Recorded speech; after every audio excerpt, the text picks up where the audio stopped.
এখন দেখব যে আমাদের যেটা এনপিসিআই নতুন নিয়ম লাগু করেছে সেটা কি আদৌ চালু হয়েছে কিনা দেখবো।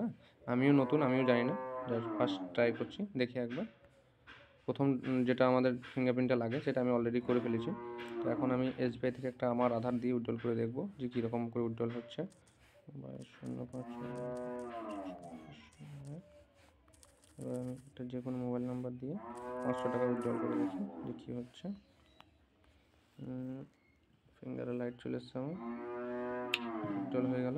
এই যে এটা এনপিসিআই, এটাতে আন্ডার রিভিউ দিয়ে এই যে লেখাগুলো উঠছে এগুলো সব আপনারা পড়ে নেবেন একবার, দরকার হলে।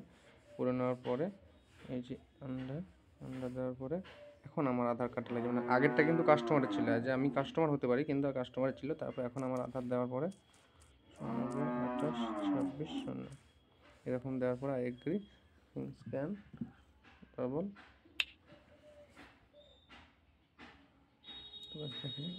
এতক্ষণ উইথড্রল কিন্তু সাকসেস হলো। এটা হচ্ছে এখনকার নতুন প্রসেস। এরকমভাবে যতবার আপনি উইথড্রল করবেন ততবার আপনাকে সেম ডবল ফিঙ্গার দিয়ে করতে হবে। ঠিক আছে? বুঝতে না পারলে আমাকে ফোন করবেন বা হোয়াটসঅ্যাপ করবেন, আমি বলে দেবো।